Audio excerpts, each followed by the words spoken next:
Seems like 1,000 years ago. I fought my way out of that cave, became Iron Man.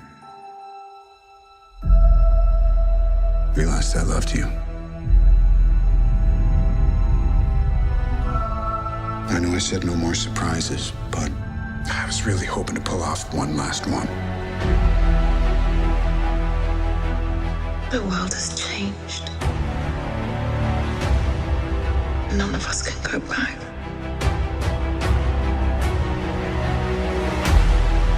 All we can do is our best. And sometimes the best that we can do is to start over.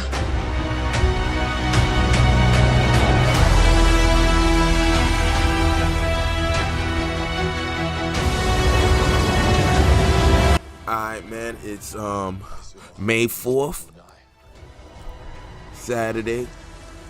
Now, a week out, because I saw Endgame the 27th, and on the 30th of April, like 3 days ago, I caught it again early in the morning. So I saw it 2 times.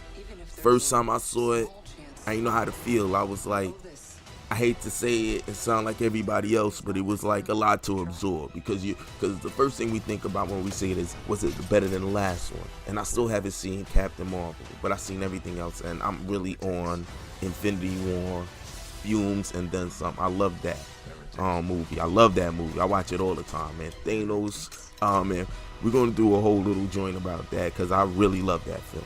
You know, and the milestones they made in CG work and mocap when it came to Thanos, but we'll get into that later. I finally came to, you know what I mean, before I even seen the first film, because it was like, I kind of wanted to say, as much as I loved, like everyone says, the third half of the film, the way the film was, because there's a lot to I could really nitpick this. But first off, I love it. You know, I'm easy to be entertained. That ain't about nothing. Like, you know, I'm easily entertained. I watch that joint, big kid. It is what it is. But when I want to dissect it as a film, and the things that I love about film, because I watch the film like a piece of art. It's motion art. It is what it is. So there's so many things I love, from script writing, cinematography, etc., etc. So when I watched this film, it was just like, and getting into the habit of us always comparing it to the last one, and for me that's going to be Infinity War. I didn't know how to feel, because I kind of came out of it, I want to say that it's better than Infinity War, but I couldn't really say it, and I was trying to figure it out, and it was like, it was a lot different. And I knew why. It took me a while why, and I was trying to figure out, was that a good thing or a bad thing?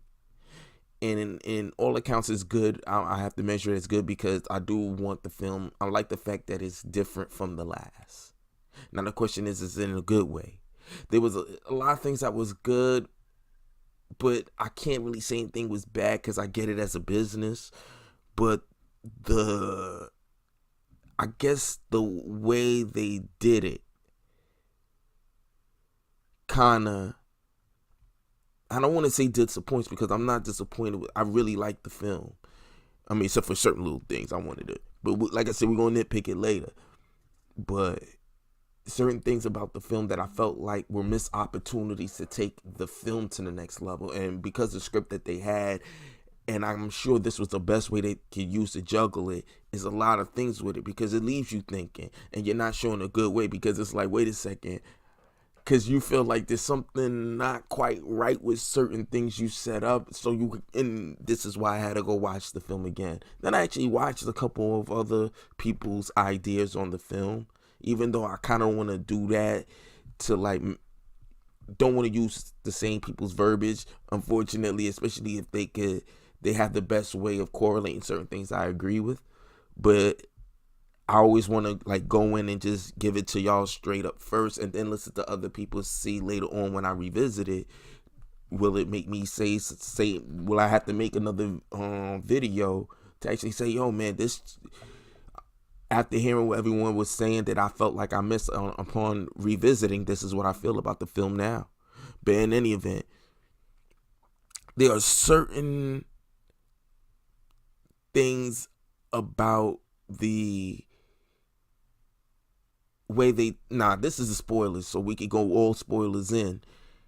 Certain things that they did when they were trying to deal with time. I forget, I could go inhibit it now. This is going to be mad fun. Certain things they were trying to deal with when they were dealing with the time and how the time works.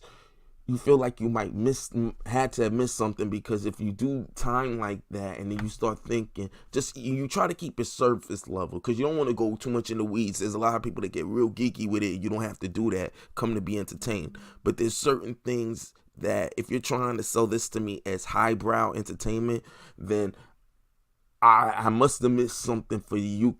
Cap can't just stay back in time like that, and live a whole life. There's got to be, what are the rules? And that's what I was trying to figure out. Maybe they set the rules and I missed certain things. And watching it again, there were certain things I missed that certain people raised up. And I watch and I said, I see what you're saying. I don't know if I all the way agree that you would say that when the what is it, the master, the bald-headed Tilda Swinton's character, when she was talking about the time stone, how it could split once you take the time stone out and you do anything else, you split the realities. But that's when people said when they did that, that's probably what happened. There's two realities, and bring on the X-Men. Yeah, we'll get into that later. That's what people think. Whoa. But that's when the Hulk said, but if you put it back like it ain't never left, it'll be a couple seconds there, so everything will basically happen. It's not like we're going back in time and trying to change time. What we're trying to do is we need those stones to undo what it is. And if we could take it out and bring it back just when we left it without no gap, and everything goes back according to plan, everything will go good. But as always, if you watch any movie, that can't happen. But the way they sold the movie is like nothing did happen, but things did. And even the things that we know that they will let you know that happened, like with Loki disappearing, you can't just go back in time and stay. Like I'll take everything you gonna give me, B. Word up. I'll take all that other shit you giving me. You gonna sell me. I'll buy those tickets. But you can't literally just go back and live a whole full life and then be back up to when you just there's gotta be some rules you're setting. I don't care if it don't make sense. You set the rules, but make sure you stick to it. So I don't know. I might have to. I will watch it a third time, definitely. And so maybe we'll definitely revisit this concept again. But then also that also kind of plays into what I would suggest are the negatives, instead of saying the bad about it, but the negatives about the film. You know what I mean? Not that you have to keep going back to listen to it, but it was the fact that you I don't know, I gotta go, maybe I have to go see it because I feel like you can't just do that. So, and you're really weaving in so many other stories, so it's highbrow in that kind of aspect. So for that to go under, it almost felt like you're cheating a little bit. You know what I mean? Just because you went back in time, so anything goes. And that was something that I was like, God, I gotta try to see. Or will it be just something that you just have to just, you know what I mean, kind of let that one go, just because it is still a film and they're trying to entertain you. I mean, at some point, as long as it is not so bad that I could see the cameraman's elbow and the boom mic in the shot, I mean, entertain me, you know what I mean? As long as it's some sort of fun, and I can get some sort of enjoyment out of it. So now, let's just break this thing apart. Let's break this thing apart, man, because we already know what the flick is. I want to get into the picks. All right. So first up, let's do it.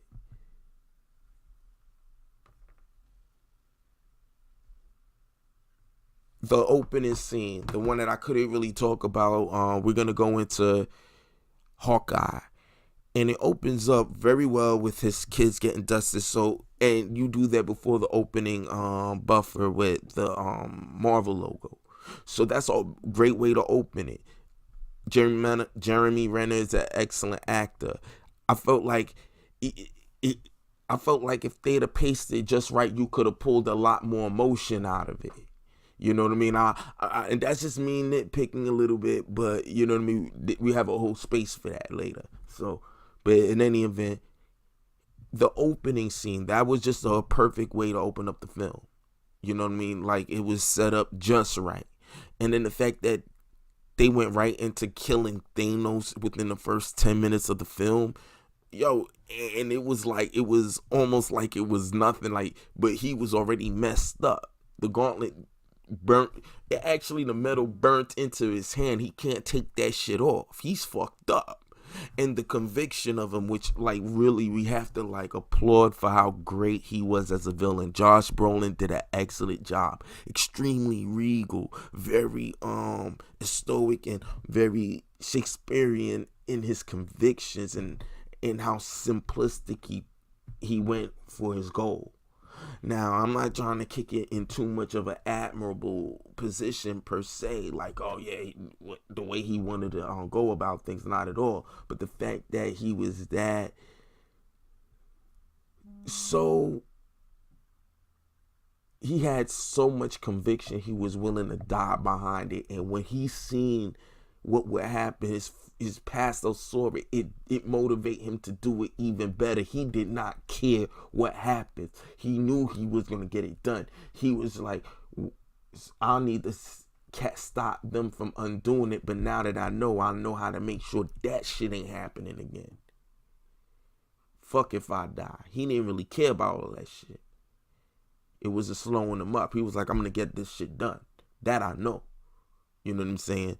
So next thing that I wanted to talk about, a part of the negative that people felt like, that I couldn't really dig too much deep into the first part, at least in the non-spoiler, was the slow build up. And I think this is what made people kind of reject the film on a certain type of level. I do not believe that a slow build-up makes for a bad film. There still was a lot to see, a lot, and there was still action peppered in there, and a lot of jokes. But I understood what they meant in terms of doing the time heist, quote unquote, and trying to, but they had to. This is a culmination, so you kind of have to give it a certain asterisk, if you will. But a good movie is still a good movie, and we have to make sure that's always the disclaimer. You dig? But the way the script went for that film, yeah, it was slow. But for me, the time still went by fast. But I just could understand what other people see. And would I have liked them to have done it different? Not per se, because that doesn't mean I want a bunch of action. If you have to go back and do anything, I would like a reworking of the script and giving more time to squeeze the drama out of that moment, because I felt like they would keep moving on, or they would distract that or offset it, if you will, with a joke right immediately, which goes right into Thor, what Thor was doing. And yeah, your man Thor, he was going ham with it. But if I may even just backtrack a little, in terms of the film trying to set up how we were going to, it starts off with the aftermath of what happened after the snap, how people tried to cope with losing half of their family, even when the kid was on a bicycle and looked back at Ant-Man, at Scott Lang. He had that face, even when the kid asked him what happened, he just looked at him like, and you can just see it all written on his face. Everything happened. We lost like half the population of the earth just left. You know what I'm saying? They just weren't there no more, just dusted. But Ant-Man didn't know that. He was stuck in the quantum realm. You know, yeah, Rap happened to bring him back. You know, messing around on the consoles, and it brought him out of the quantum realm. And it was like, okay, and I like how they explain it. You know what I mean? Even though I didn't see the end credits, so I didn't know what happened in with Ant-Man. And I should have went online to look that one up, because I did see Ant-Man and Wasp, but I just didn't have the end credits. But with him disappearing into the quantum realm, and Janet being dusted, he was stuck there, and they had to build up to understanding that, well, because he was stuck there. The thing about that was, what they were like, "Damn, you was away for 5 years," because I was about to explain what he was eating. You know what I'm saying? Because that's gonna be like Dark Knight Rises all over again when you put all the fucking police officers of Gotham on some fucking like goofy Batman and Riddler shit, and bring them all into the sewer, and 3 months later they come back up for some 300 bout in the streets that look like some shit out of like Gangs of New York. Miss me with the bullshit. What the fuck were they eating down there? Who would do that? Bring all of them downstairs like that. And that's basically how I took that.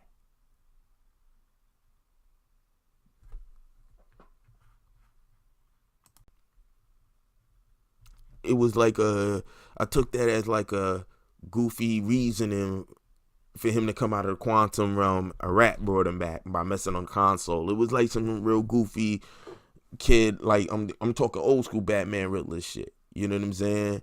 So Tom and Jerry shit. You know, and I didn't think that was the most appropriate way to bring him back. But at the same time, I mean, for Ant-Man it would work, but this is my thing. It was for Ant-Man's film and for his type of character and being jokey, yeah, but too many characters were jokey. So if everybody was all jokey except for like Tony and well, I won't say that Tony, whatchamacallit, well, he does the joke quippy stuff too, to be quite honest, yeah. So you will really say only Captain America and Natasha and Hawkeye. Everybody else was making jokes and was, you know, was a funny person. I mean, I guess apart from Nebula, because you know that War Machine's gonna throw his little thing in there too. So it just kind of got to a point where it was like, well, if everyone's got the jokes, then it just feel like everybody's riding a median. You know what I mean? Like you get a joke, you throw one in here, you throw one in here. You know what I'm saying? And I think that kind of took a lot away from the dramatic moments, because a joke came to like soften the landing when not. Like I think it should have been a lot deeper, but I guess, you know, everyone's saying it was so dramatic to them, and I'm like, I guess for a comic book movie per se, but I felt like they could have really. It could have been a lot stronger even when Natasha died. I felt like it could have been a lot stronger, you know? But let's start like running down some more picks, man. I mean, because I want to get too lost. I get so lost into each situation. It's so easy. You know, I'm a comic book nerd type dude. Like, you know, I'm into that joint. Like, I dig that joint. You dig? So I'm into that. So seeing these comic book films come to life is like the kid in me, full of all this imagination, and it's just like to see it on the screen it kind of brings you back to that one when you could just be a kid for like 3 hours, and I'm not gonna get mad at that. You dig? Like, why not? You know, so I could get lost in the sauce of any kind of point in this film, so I just want to make sure we keep it flowing a little bit. So we also talked before about the arc of Tony and Cap concluding. Now that we could really get into the spoilers right now, we could really pick this one apart, because I mean, him dying, everybody felt like it was going to be Cap or Tony. Tony being the one to die wasn't too much of a surprise, because we was talking about it so much, but it still was a surprise to see on screen. And I love how he ended it. I am Iron Man. Boom. So like when he snatched the stones out and you see it go into, because he's got the magic suit, he's got the nanites moving it into his knuckles into like a gauntlet formation. When you seen him do that, and he did the snap, boom, and then you see how, and it had to make sense, because remember, not anybody could just wield one, which I don't know how he was able to wield it, because they was like, you can't just wield one. So he should have been like obliterated way quicker. But the fact that they wanted to end him there, which I'm not mad at, really kind of made it feel like, dang, man, a closing of a chapter. And they did still leave kind of doors open, if you will. Like some people theorize he could come back like a Jarvis feature, like he could be an AI. Yeah, he could have had mad recordings of himself, kind of like an AI version, hologram of himself, and he just seems vain enough to do that. And then he could be a holographic Iron Man. He could be in the suit as a hologram, moving the suit and this, that. I mean, there's many ways you could do that. And I wouldn't be mad. I mean, I wouldn't be mad if they did, but I mean, if you're gonna kill him, then at least make it feel like he's going before you go that route. Then you got the time stone. Well, actually, dang, man, if they destroyed all the stones, including the time stone, then I mean, is he still Sorcerer Supreme, or did he lose the title now? Doctor Strange. Interesting. And I don't look at that as a plot hole. Somebody probably be thirsty enough to do that. And I just look at it as, man, this, till they give you that story, they don't have to explain that in this. They have to explain it in his movie. So till then, that's interesting. I hope they address that. Then, anyways, Cap growing old. Now, this is the shit that I couldn't understand. Why would he stay back in time like that and people not address him doing that changes up the timeline? Even if you say him doing that, because she did say any kind of changes, that's why he said, I will place it back here. Him going back in time, I guess, kind of might explain that him doing that actually split the timeline. Now, here you could say during his lifetime, here now, as things catch up to them, mutants existed. And he was around for that. And now that you could argue that they're here, like, and people kind of like, it comes up to them that they know that it exists. And maybe some of them will say, and this is when it gets convoluted, because you'll be like, well, why does he remember if no one else does? You have to explain all these things. It could get to a position where you'd have to. I'm not talking to people that nitpick, because on the surface, you still got to give me the rule and the logic as it works in your universe. But you have to, the rule and logic is only as strong as you abide by it. Otherwise, it's just you just flinging shit on the wall and not caring. And at some point, if we could accept that, then we'll just move on. We did that with the X-Men with a lot of their continuity shits and their timelines. I mean, that shit was just fucking ridiculous. You know what I'm saying? But neither here nor there. I didn't understand how that the next film has to address that. And will he be in the next film? I mean, there's ways I guess you could do that. Like, you're going to have to make some creative writing to explain that shit. Because I got a couple of ideas, but that have to be a whole other speculation video now.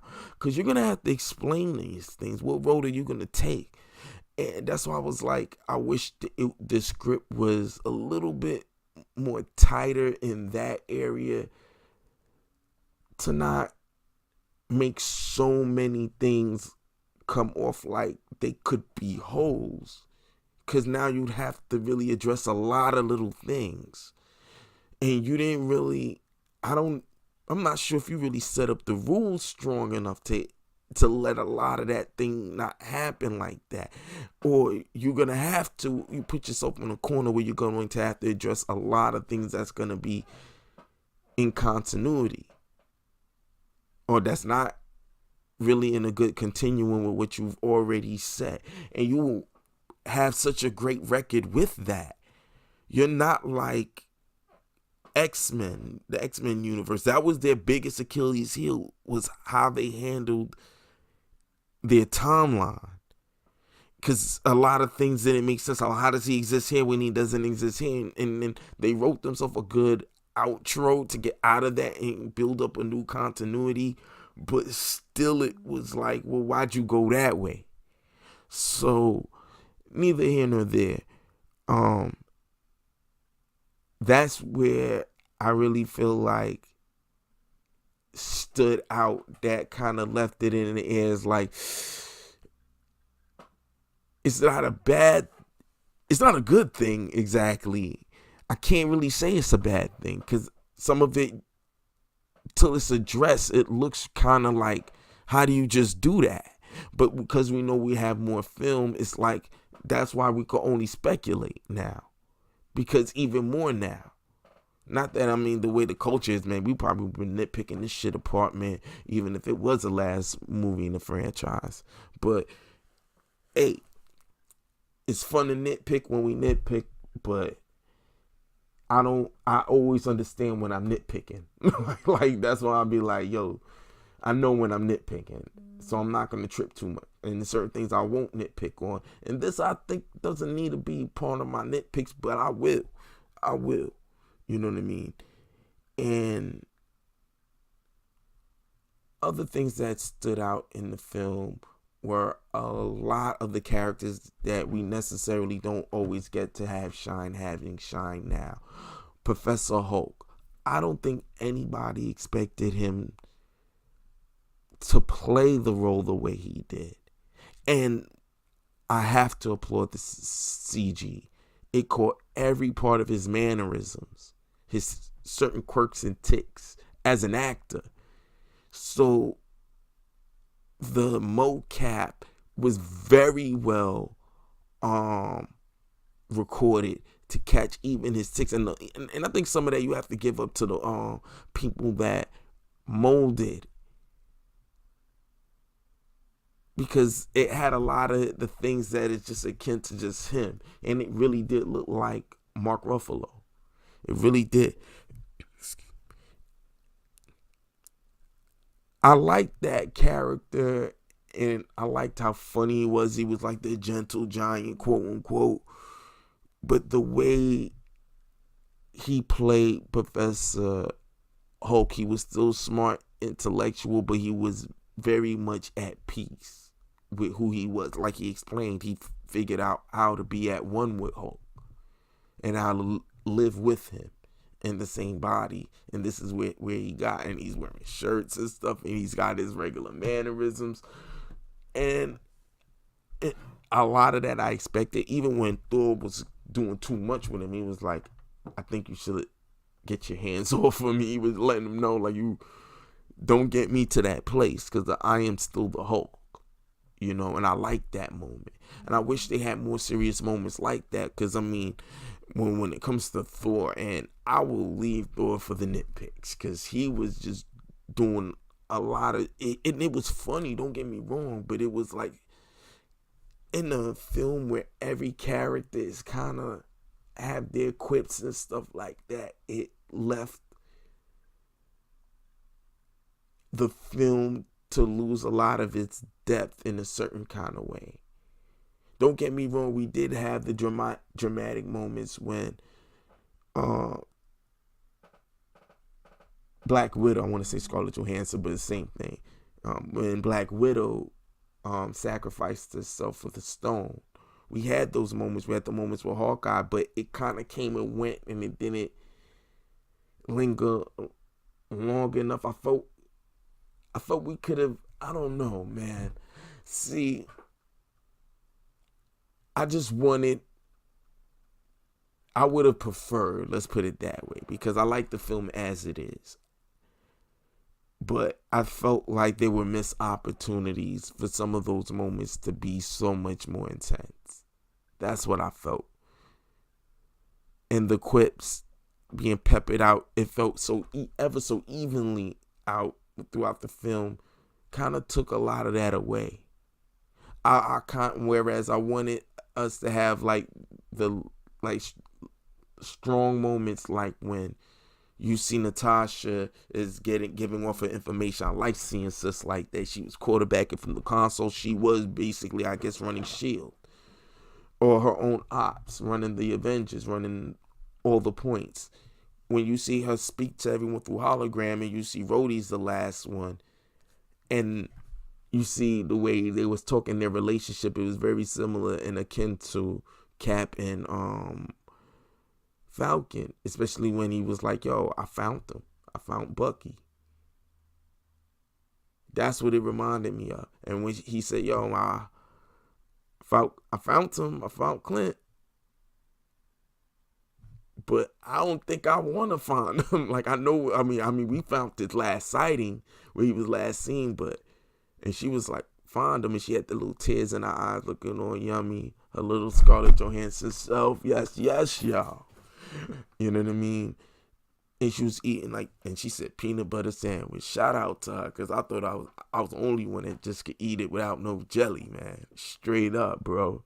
But anyways, when she was just eating the sandwich, and she was like, yo, just find him. Let me know when you find him. And you see how Rhodey's face was like, all right. And he was just like, I mean, he understood. Like, I like that moment. So when she said, like, this was her family, it meant a lot. Even up to the end, when he was like, yo, we should notify her family. We were her family. We are her family. And I don't know why they didn't just share the funeral. Like, I wasn't even thinking about it. I seen someone bring it up online. I was like, yeah, I would probably notice it by the time I seen the second film. But yeah, like, they could have put it together, like, because it didn't look like that could have been the actual funeral, because I think his funeral would have been a bigger fiasco. I think that's what they did when they went back to the house, because they already buried his body. They were just going to let the heart float on. So I like to think that they buried them both together, like at the same time. They had their funerals at the same time, which would have been dope. You know, I mean, you can't really do it on the new compound, because the new compound is a one big crater now due to the fight. But I think that would have made some sense, but they should have had like a little moment for her there, you know? But again, I mean, the moment when, well, I'll leave that for the nitpicks, you know what I mean? But what other thing that I could pick directly out of it that kind of stood out? Thanos didn't exactly take a backseat of this one, but this one he wasn't exactly the focal point, because now this was more focused on Cap and Tony's story. This is where we were going to see the arc of several different franchises, or two in particular, culminate here, as well as all the other Avengers. Even though they did not have their own films, they were central pieces, like Natasha, like Hawkeye, like Wanda and Vision. Even though Vision wasn't here, they never really gave Anthony Mackie his own personal story per se. His relationship was completely bounced off of his camaraderie and his like soldiers and brotherhood with Cap. And Cap and Bucky was more like, we grew up together and we're the only one of our kinds. I mean, we're old as hell and we out here fighting and alive, hocked up on some super juice. It is what it is. So when you see Anthony Mackie's character, it's really just bounced off of everyone else. And you can even say, whoa, Bucky kind of has his own independent story. He doesn't.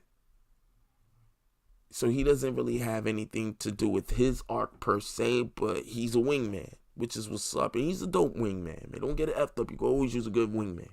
And he's the dope wingman, pun intended.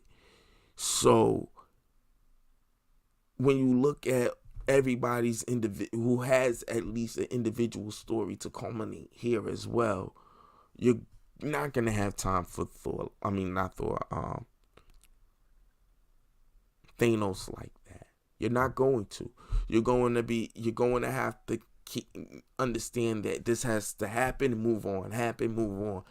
We're going to try and let this land as much as we can here, but we're going to have to move on to the next one. So I wasn't mad at that because I understand it, but I would have liked an artistic, artist's way of doing it. Even though this does take one heck of an artist's hand to weave so many storylines, into something cohesive and that can land as properly as it did in this film. There's a lot to be said for that. There's a lot to be said for that. And it does take a craftsman to do it. What else can we pick out? As far as Thanos back then, one thing I did like is you see a younger, more, even though not that much younger, but because he wasn't there yet, this is a Thanos still out here, not after the fact. Still, he didn't have the stones at all, so he was gunning for it. This is a more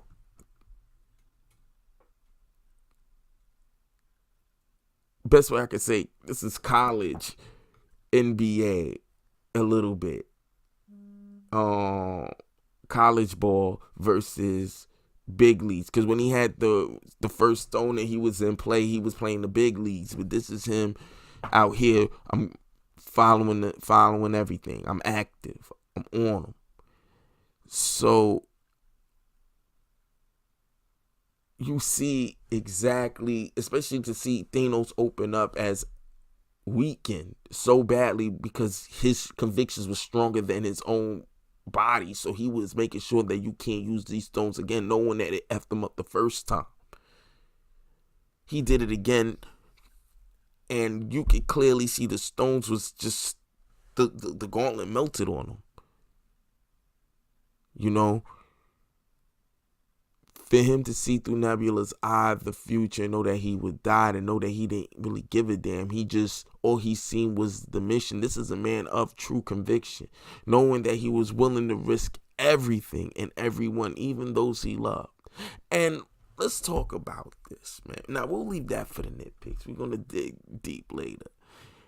But just seeing that kind of a Thanos, that stood out. That was one of the things that also stood out in this film. Now, I think that kind of wraps up the major picks out this film. We're going to get into it in just a sec. We're going to get into it. Now, the nitpicks. Alright, man. First off, we got to address the fact that I was wrong in my assertion that basically if you've listened to, and I'm going to leave a link in below for that one. One of my videos, I believe that for the 2 years that Cap and Natasha were on the run, basically post-Civil War, they developed a relationship. That's why in Infinity War, when Anthony Mackie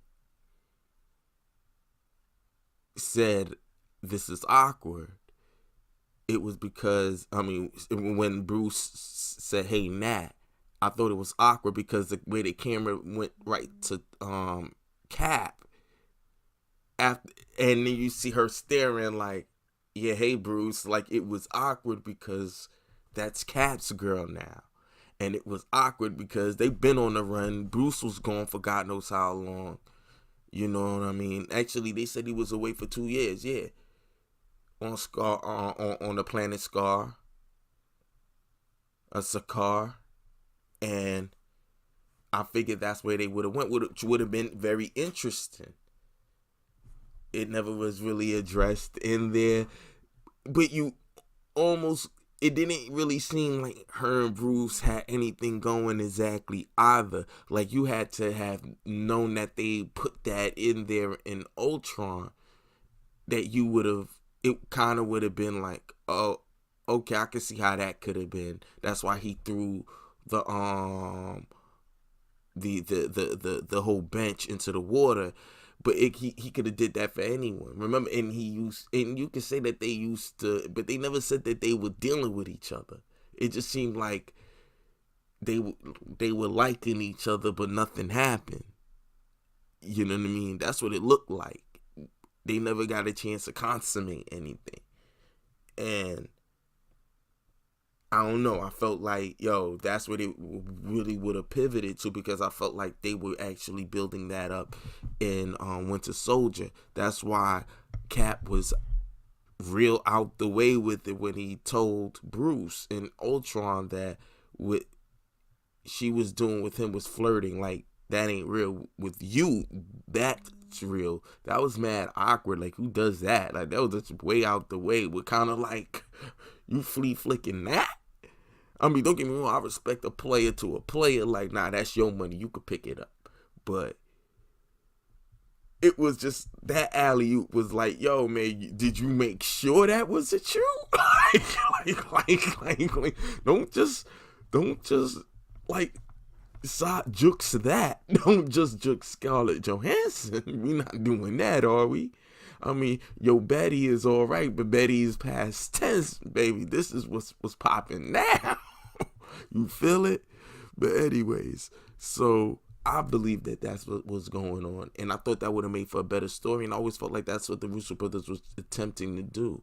And I felt like when Josh got onto it, he made a hard pivot because this is the route he wanted to go. That's why it was so, to me, forced in Ultron. You know what I mean? You go watch it, tell me that joint just didn't, like, they was really trying to force feed you this out the blue because you didn't see that coming. You could watch all the movies and notice that they didn't look like they had no kind of chemistry. Like, where did that come from? Her and Cap looked like they was going somewhere. That was a hard pivot. And I felt like this is before that movie, When the Soldier Landed them, Civil War, and that was before Civil War landed them Infinity War and Endgame. You dig? So I felt like they were going to address that and go back to where they wanted to. And it felt like they didn't really address anything, you know. And the fact that Natasha dies is like, damn. And I know in the book, if I'm not mistaken, she and Cap has a kid. And their child becomes the leader of the new Avengers. I know they did an animated film of that. And I like that pairing. I think that would have worked very well. Especially how they were building it up in Winter Soldier. They had a real nice chemistry together that I thought would have been dope to see on screen.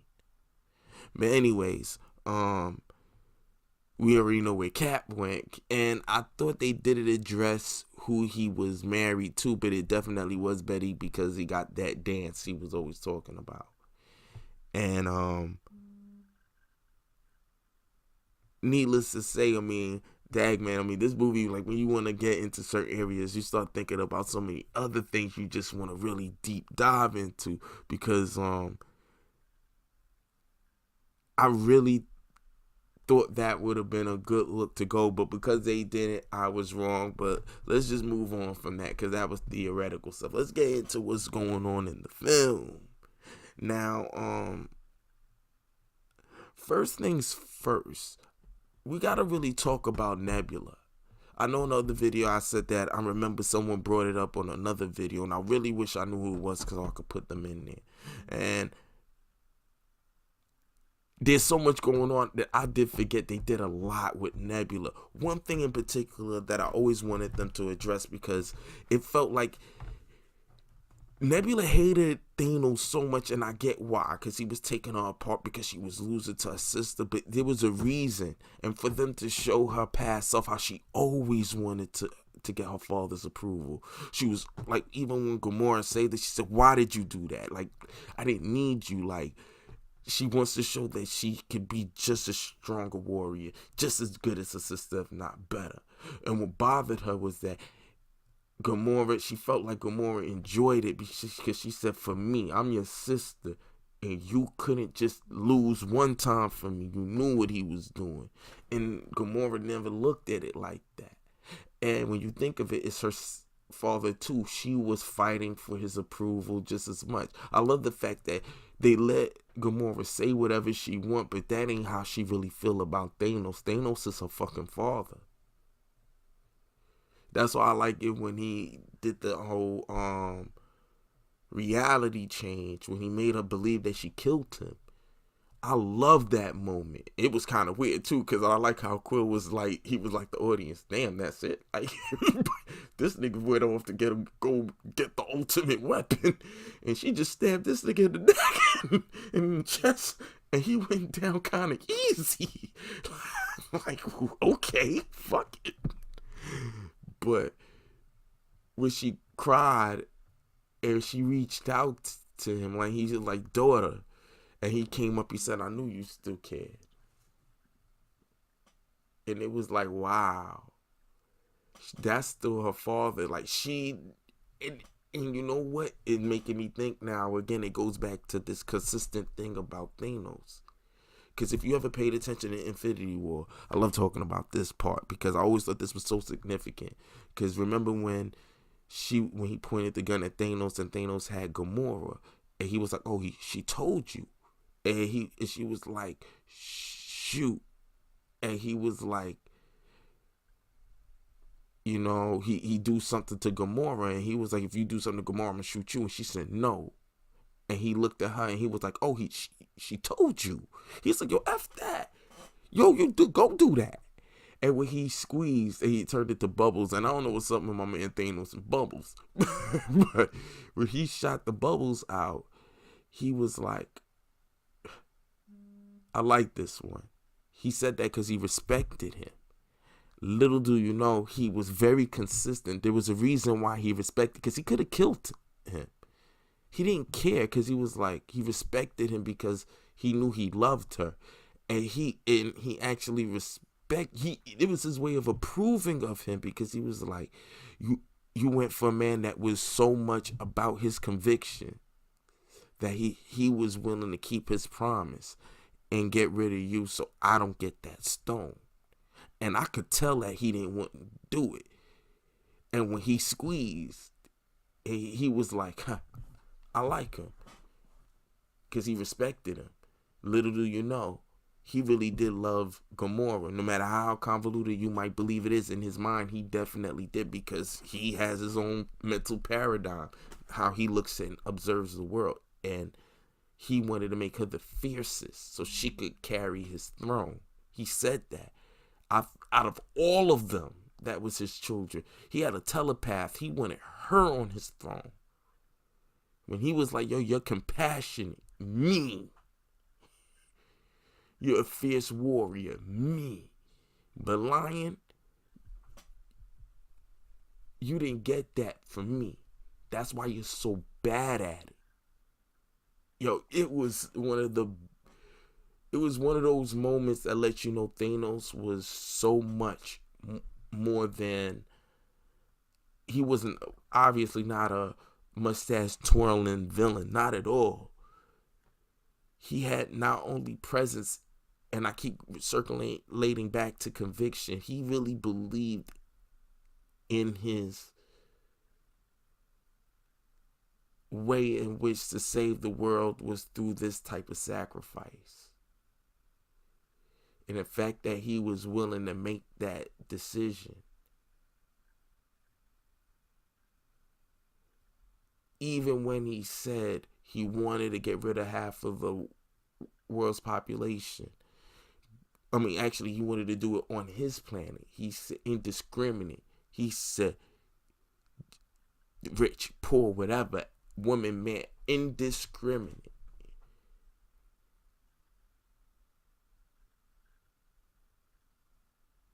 This is the way to do it. It would be the most fair and the most just way to do it. I'm not choosing. And in a way, he violated that because he chose Gamora, and he took her with him, and he raised her as his own. And she carried on a lot of his traits. Even he said compassionate.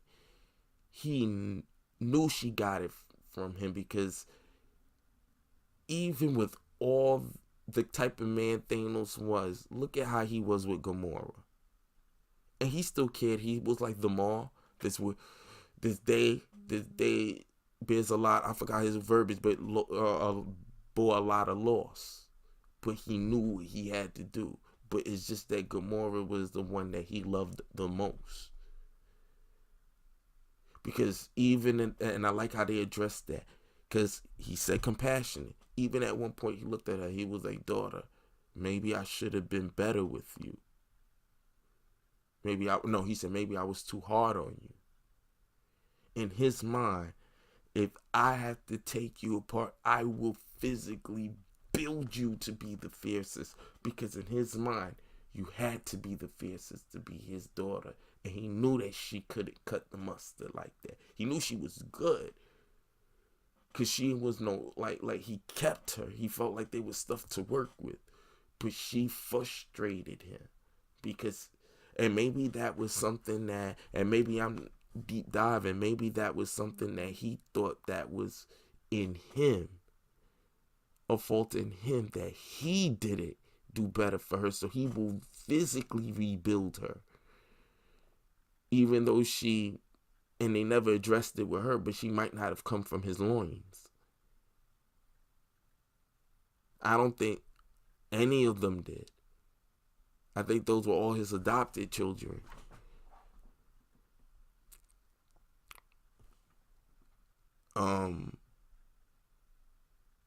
Yeah. So circling back to Nebula now, I like the fact that she had her moment, her scream moment but she didn't scream because of how she was, but when his head was off, she really just looked at it and she closed his eyes to make him be at peace. She had the blood on, even she was stuck. It was her father. And she wanted this the whole time, and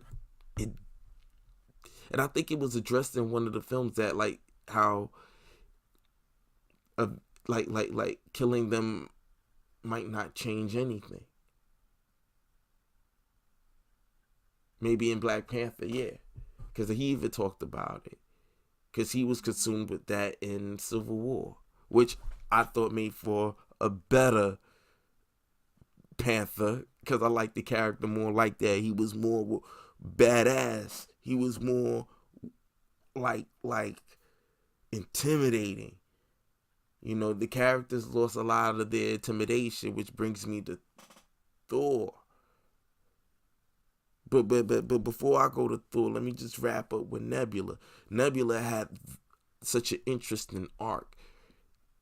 Her killing her past self, which again left another weird hole. Like, how do you kill yourself back then? Because then by the time catches up to where you're at now, you'll be stuck in the time loop. That's why this is a hard thing to do time. And I mean, even if you're logically so, if you go back in time and change anything, by the time that change happens and you catch up to yourself, you would not have been motivated to have done that. So then you will then not have gone back to time to change anything. And if you didn't go back in time to change anything, nothing changed, which would make things happen exactly the way it happened, that made you and motivated you to go back and do it, and then you be caught in the time loop. And I guess unless the new theory is, which I never thought about, now that I have to consider it because of this film, that you might have just created, instead of you being in a loop, you'd create another timeline. Which, I don't know if that could be that logical, but I can't say it's not. It's something to think on. And maybe that can happen. That could be the only alternative. Because it didn't make sense that she could just do that and not just fade away. And then that just be the permanent thing. Like, it don't time loop. If you do that, you're just gone. And she just dusts off somewhere. Now, it was a good way to introduce another Gamora from another timeline existing now. And I think her just doing that, if she stays, will cement this timeline or create a new one. Because if she jumps out the timeline, then she could not have existed to go back to it. It will just, like, again, unless it splinters off some new alternative dimensions now. And this could be where you could say in one of these dimensions, this is where mutants have always existed. It's just going to be interesting. We got to see Far From Home, Spider-Man Far From Home, to see. Because I'm not all the way convinced that they're saying that. Because someone said this is also the last one in phase 3. But then some people say this is the first one setting off phase 4. So, I don't know. So, we'll see. Because if they're saying phase 3, and I'm thinking if that's something that they're just starting to say now, maybe, and this is theory talking now, maybe you're just saying you're now, maybe before they were implying it would be phase 4 to say that they were in the mind frame of renegotiating that. Now that they're saying that's in phase 3, so they could put it in the final box set. Maybe it's a prequel, something that happened just before the snap. And there's nothing wrong with that. They did it with Captain Marvel. They retrofitted. I still haven't seen it yet. I gotta see it. But if they did that with Captain Marvel, why not with Spider-Man and make it a box set and call it what it is? But in any event, I think Nebula had the most interesting arc, and I think moving forward, and let me just get it out here. Is it me? She got a strong little walk there. I was feeling that. She was walking strong. Know what I'm saying? And I kept noticing her like always getting linked up with Rhodey, or when she told Rhodey that Ant-Man was down there, she was like kind of shitting on him, and Rhodey came down. It was like, and one of my peoples made it a point, because I was like, yo, did she say War Machine or did she say Rhodey? It was like, she said Rhodey. I was like, it's an interesting pairing, because even when she put her hand in the trap thing and it burnt her hand off, and you see just the robotic stuff, and she looked at it, she kind of looked embarrassed at him. Why him? She's so straightforward, and you could say over time with the Guardians it softened her up, but still it was like with Rhodey, and they had like an interesting chemistry, because when he was like, yo man, you're not the only one that wasn't like this, but I guess we just work with what we got. Now I guess now if you heard my theory from before, why buy into this theory? But I'm just saying I can see them do this, and why not? Like, it'd be an interesting pairing, just as something to, you don't have to just jump in. I mean, make it develop. I mean, it can make for a real interesting pairing, no matter how you want to go. If you want to make them just peoples, or if you want to develop that, because it'll be interesting to see their dynamic, because we've never even done anything with Rhodey, really. Rhodey's another one that he has an independent story as an army person, but they haven't really given him any personal arc other than him trying to get over not being able to walk, but now he's walking with a contraption, but it's still not the same. And he has his moments here and there where they address it, but they kind of got over it real quick. But needless to say, it's an interesting idea moving forward. Or if they were even implying of, or would they even consider doing that moving forward. But I know the Russo brothers are moving on right now, at least for the time being. So who knows what they decide to do going forward, or what other writers decide to do going forward, or Kevin Feige, if he's the guy that comes up with that kind of concept moving forward. But anyway, let's move forward. Let's go to Thor. See, I'm telling you, I'm nitpick. Gotta have fun with it though. But let's go into Thor. Now here goes some of the things that I had issues with Thor. Thor started off in the first two a little bit more, trying to be taken a little bit more serious. When he tapped into what I think is who Chris Hemsworth really is, his more charismatic but funny type of banter and style and swagger, it took a lot of the intimidation out of it. That's why when the Russo brothers kind of had that one closing moment at the end of Infinity War where he screams out, "Bring me Thanos," and first you just see Stormbreaker come out knocking things down, and then you see it come back and him hopping out the Bifrost with the crew, and he got the Guardians with him. He got Teenage Groot, he got Rocket with him. He's like out here with the hammer, he ready to go. It hits his hand and he just says, "Bring me Thanos," jumps up, lightnings up, comes down with the hammer. I was like, yes, more of that Thor. They open up with a Thor coming. Yo, I went for the head. Took Thanos' head off. So now he's chubby Thor, which was funny. Lebowski Thor, which that was the first thing I was thinking of. And I even noticed they said it in the film. My homie was like, I was like, yo, what's his name? Big Lebowski. That's what he looked like. He said, yo, that's what he said in the movie. I said, I even noticed that. But that was the first thing I was thinking. Like, why does he look like that? I mean, and it was funny. Don't get me wrong, it was funny, but it was like, everyone has a joke. Like I like intimidating Thor. You know, I mean, I don't mind a joke here and there. I like it when he say, "You hold a little one," or when he goes, "Yes," funny. But you have so many moments like that with them. It's like it takes the intimidation of who Thor really is. He is the god of thunder, like his father said, not the god of hammers. So I wanted to see more of a Thor like that, and I felt like it was just too much. He'll have a deep moment with his mother, and a joke would come right behind, and it kept going and going, and it was like, it was funny. That's the thing. It's funny, but you just changed to me.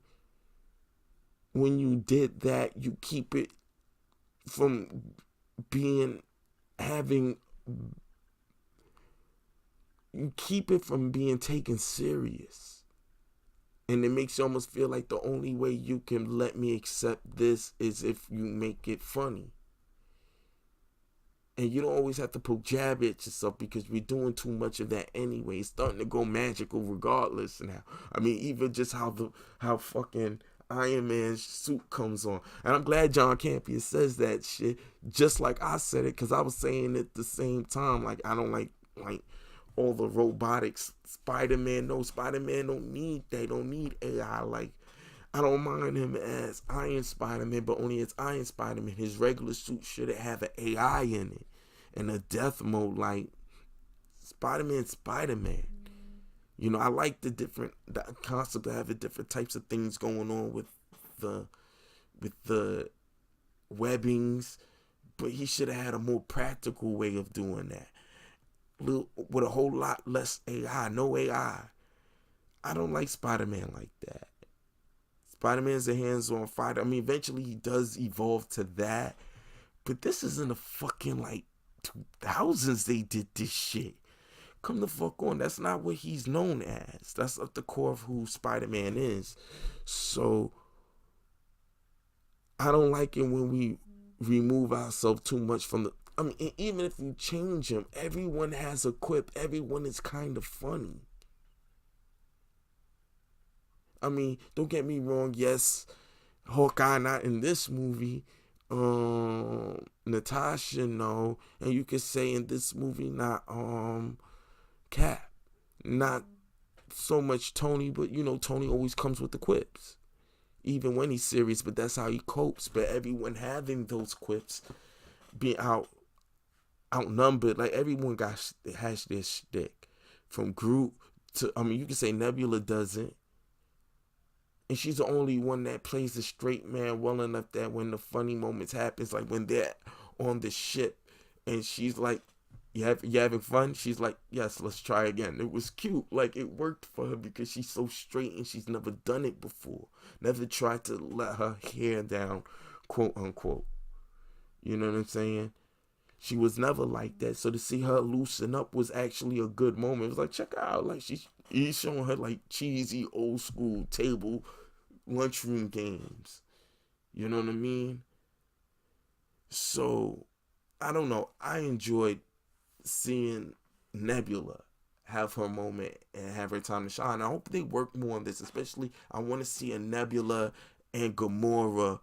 I want to see more moments with that. I want to see how they develop. I want them to really work with that. I think you can have a lot of great moments there. And you can even tap into, like, you can bring back Thanos through memories, stuff. Like, I feel like we could do a lot, or do like a throwback of like Nebula and Gamora, how they used to be. I think you can have a lot of fun with them because they are different types of characters depending on where you choose them, because they have different arcs. And I like the fact, like, this is a way to bring a new type of Gamora. We did the Gamora's been here for a while, funny. Let's do this one. Like, I like the fact that she need him, and twice to make sure he went down, and she was like, him? and Nebula was like, was that or a tree? Or when she had that moment where, like, she was like, how are we in the future? And she was like, because you could tell that was something she always longed for. She still wanted to have a relationship, but they all were pining for the approval of the Mad Titan, Thanos. Yeah, they're gonna have a lot of issues. And I like how she said, yo, I tried to kill you. And she looked at her and laughed like, I know you would have. You always wanted to kill me. And then she was like, but after that, we actually become friends, even sisters. And she was like, come on, we could stop him. And remember, that's the Gamora from back then who eventually decides to say, no, I'm going to hide the soul stone from my father. At some point, she chose that road, or she was telling the truth, she always did. But part of her enjoyed it, and he knew that because she was with it. And maybe he didn't understand that it was only because she just wanted to be like you. They all, at some point, wanted to be just like you, and it wasn't because of survival. More Nebula, but that shit wasn't more because of survival. It was more because they genuinely loved their father. That's still their father. And they know him a certain kind of way because he said, I taught you compassion. He had his moments. And I think on some level, when he thought he was being compassionate, but he felt he had to be strong, they understood that's him in his most extremity. But that's what made him who he is today. The Titan. Maybe the Mad Titan, but the Titan. And that's what I liked about Thanos, and that's what I like about Nebula and Gamora's backstory. And I feel like we could do so much with it. And I feel like, you see, we're nitpicking, I could do so much with it. Let's continue. I'm supposed to be with Thor, though. This is what I did not like about Thor. Because Thor went way too much into being jokey Thor, which made him less intimidating, which made him just, okay, Thor. He doesn't come off as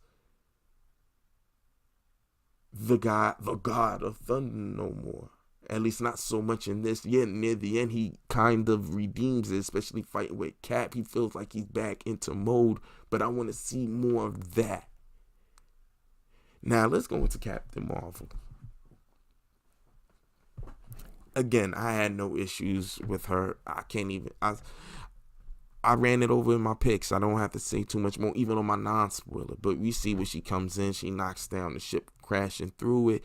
Yes, she's heavily OP. Thanos had to go snatch the Power Stone out to Duffel, one good one, because headbutting her did not work. So it's going to be a hard workaround to figure out how we're going to address how she can be functional in the United States for anything, or not even on a global level, if she is that OP and she fights people outworldly that's stronger than the villains we have here. She's going to have to exist more out there in the galaxy. You can have her pop up, but like she said, not all planets don't have people like you. Yeah. So that's an easy right around to not let her be there. She's too OP. She doesn't need to be on a planet like that when there's other people that need her. You know, and that makes sense. And again, it doesn't bother me.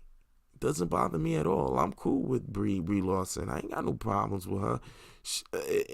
How they put her in the film, she didn't bother me. I actually think, especially watching in the film, the moment where you see her talking and she's like, let's go get Thanos, even though she was a little too cocky, but I can see that she ain't meet Thanos. Thanos ain't no punk either. He's a smart fighter. He's not going to be easy. He'll take you down before you, even though you could be literally more powerful than him, he will take you down before you take him down, especially when he got stones within his range. He'll figure something out to get you, to back you down. He'll find out he probably wouldn't even fight you until he made sure he got your full resume, your full jacket. I could find out everything I need to know about you, what your weaknesses are, even though I won't know. I haven't seen her films, so if she has any weaknesses. All I hear is that she's crazy OP, and you see it in the film because Thanos had to notice that.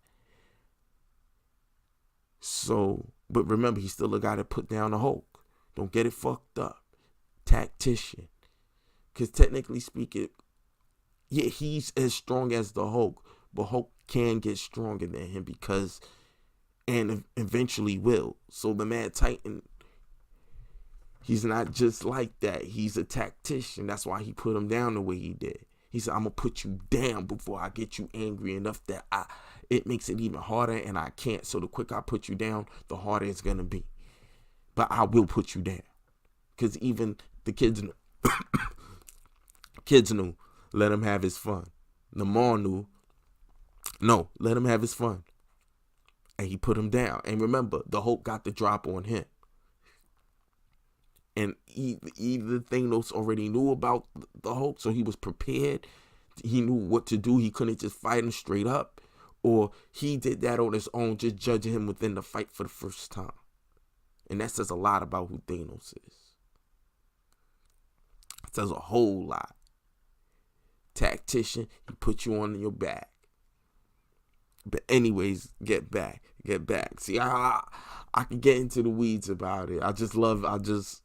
I really just, there's so much to just dissect. You can get caught into, like I said, you could get way off in there. A couple of last things on Thor I do want to bring up was when he grabbed the Mjolnir. Another thing.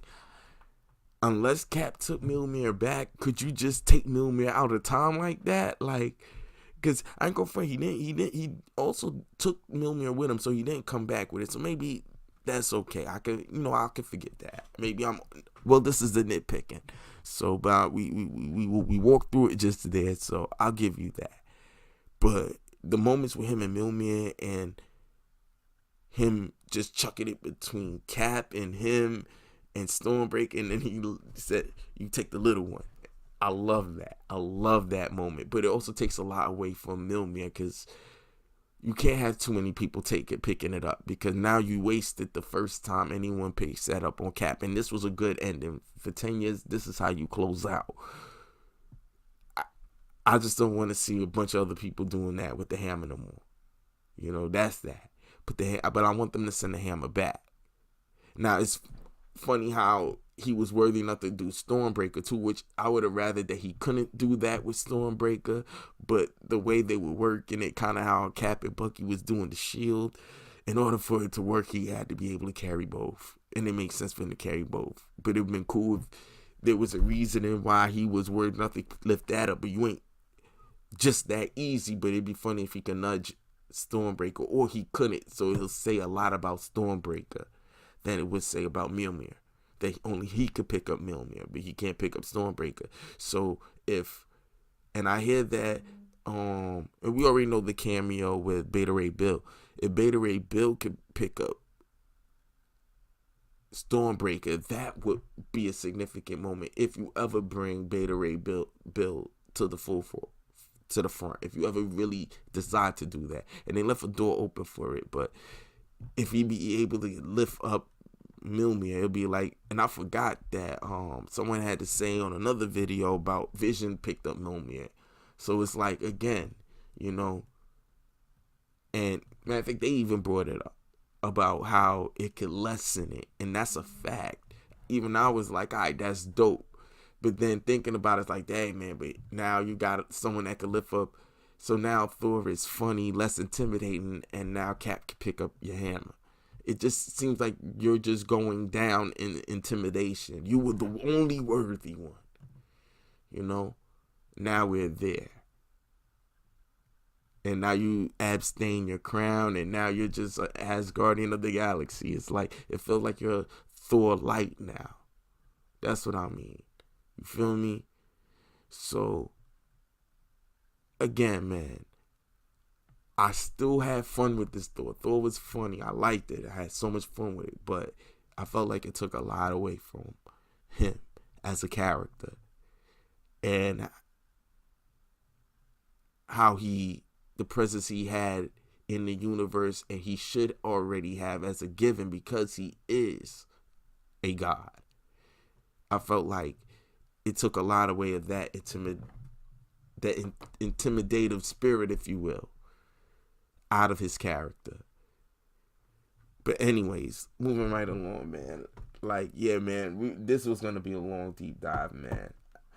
I mean, I'm gonna do other types of nitpicks on this film and pontifications, because as you can see, I could go off all day on this film. But again, this is why I say I love these films. It's so fun especially when it's so well thought out, how everything interweaves and made sense within this universe, that you could tie it up like this, even though with these little things that we're noticing, that's like, all right, you're gonna have to address this, even with those in play, it still paid homage and a lot of fan service in the film. I mean, look at that third half. It was bananas. Well, not third half. That sounds a little weird, but like the third part of the film, it really brought the comic book to life. It really did. And it was such, like I said, for the kid in me, man, growing up, turning the pages and reading comics and whatnot, man, as a kid, bro, to see that really up on the screen was like, yo, dude, like, they did it. Like, especially when you were a kid and you wanted to be able to get into films. That's all I wanted to do on computer animation for films like that could translate itself just as that seamlessly within reality. It's like breathing life into things that you created out in your mind that come from, like, the whole culture of comic books and superheroes at its most sincerest place, no matter how highbrow you create this character. And I like them to take them from, sometimes I like the lowbrow stuff too. You could do that. I love that. But that's why I want to see DC do that more. Or I would like for the Marvel Universe and the DCU to do that. That's why I loved the Netflix series, which now is kind of loosely, kind of sort of not involved. It's just ridiculous, which would have been so good if we could have seen them show up. And when they said, like, when I forgot the dude's name from Doctor Strange, when he said you brought everyone, Doctor Strange said you brought everyone, and he said, yeah, that's everyone. Like it would have been dope if he would have been like, you'd have seen like Luke Cage run out, and you'd be like, yeah, I think that's about right. And you'd have seen Jessica Jones finally fly, and that would have been her arc right there. It would have been dope, like, oh, she's flying, and it would have been more significant for everyone in their regular clothes. That would have been dope. And that'd have been the first time you see Danny in a suit of some sort. I really think that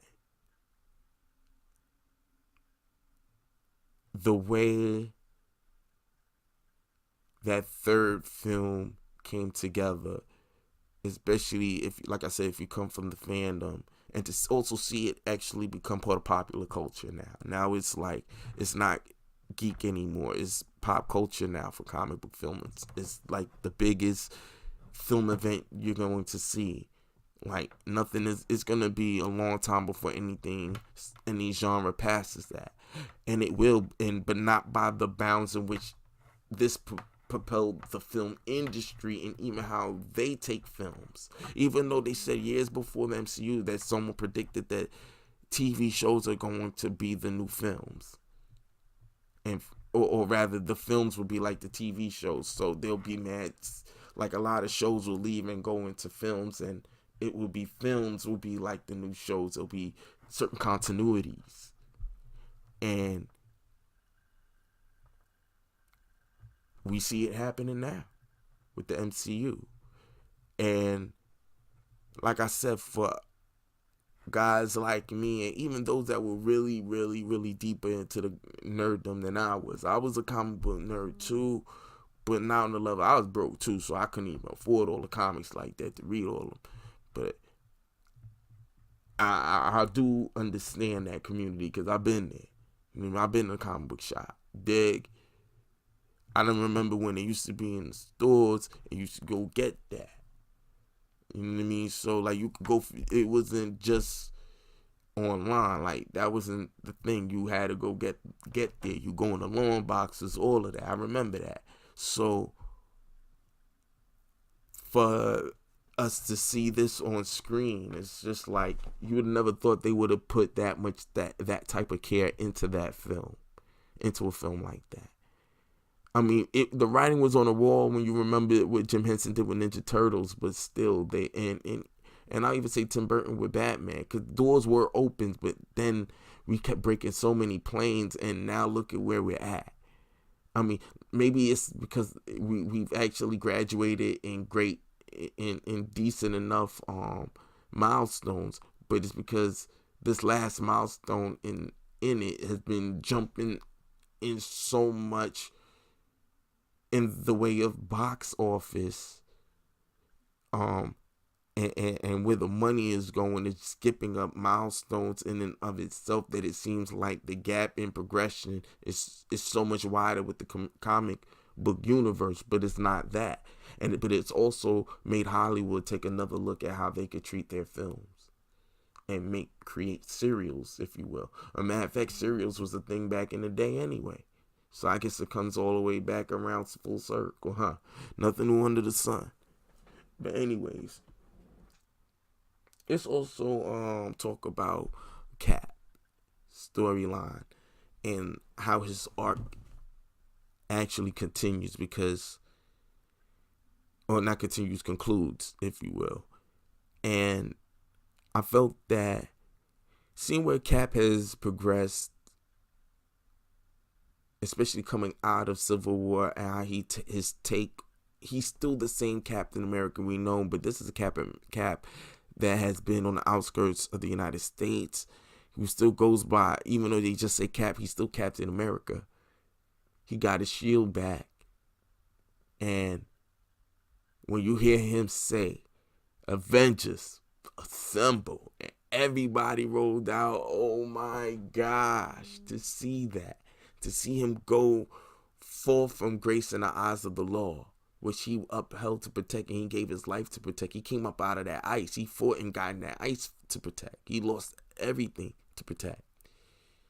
And came back and went back at it because it was all he knew. To lose that because he wanted to stay true to his convictions as who he was, to protect the country that he loved, that he had to be seen as a traitor, to be seen as a pariah, be seen as the outcast of his own nation that he sacrificed everything for, and still be okay because he still understood everything, but he knew he had to choose where he was going to work, and if he's going to work outside of the Lord to do the right thing, then he'll do that. And when he came back and he said, yo, we came here to do it, and if you get in our way, we'll fight you too. That's what we're going to do. Cap's arc finally concluding here in this film. When you see him go snatch up Mjolnir, to let you know that at this moment, he has been the most worthy. It'll be interesting if he could have ever picked it up again, or it was just that moment. But when he did that, and it flew and came back to him, yo, and everybody lost it. It was just like, yo, here it go. And then Cap was working, putting that hammer to work. Like, yo, boop, boop, boop. Spinning that joint. Like, I seen Thor do this thing too many times. Now I got a shield with mine. That joint was so dope, man. Oh my gosh. And ain't go front. Thanos ain't no pussies here. He was beating that shit. Thanos was a boss out there sitting, waiting for the bullshit. He was sitting out there saying, what you gonna do about here? He said, I'll be waiting. Oh, man. Like I said, man, Cap having his last dance with Betty was the right way. He's not dead, but it was funny how he was like, when Falcon asked him, he was like, yo, when he looked at the wedding ring, who? You gonna tell me about that? And he was like, I don't think I will. That was dope. And I like how Buck let him have his last words, because Buck, as soon as he seen him over there, he was like, I know what you did. You went back there, bro. It's like, nah, you go talk to him. And he kind of figured it. He was like, I can't take the shield. I'm a Soviet weapon. You should take it. You're a soldier. You're more, in a way, you're more him than me right now, outside of the powers. And having a shtick like the arm. I have one arm, he has a shield. A metal arm, he uses a metal arm like a shield. But in any event, And now he got one made out of vibranium. Yeah, I'm thinking I said adamantium. But anyways, yeah. So that joint can't just break, and then it should be able to do a lot more because it could absorb. So now he could do a lot of real fly shit with it, which I didn't even think about. Damn, yeah.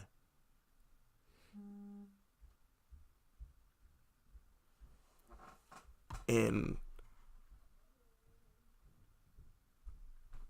maybe I should just wrap this up. I want to keep going, but let's another. I do want to talk about Iron Man. Iron Man, his final arc in dying, it made sense now watching it again when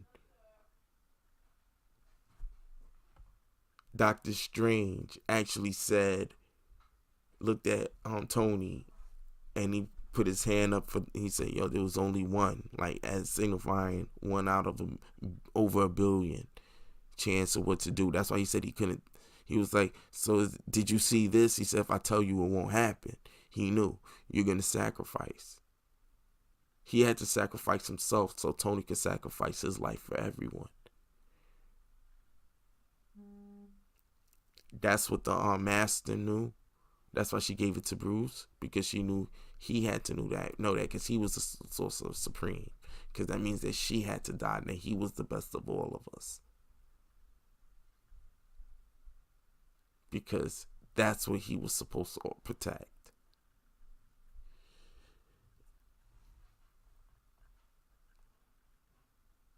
Iron Man's total arc, even the fact that he had a family, he didn't want to sacrifice that.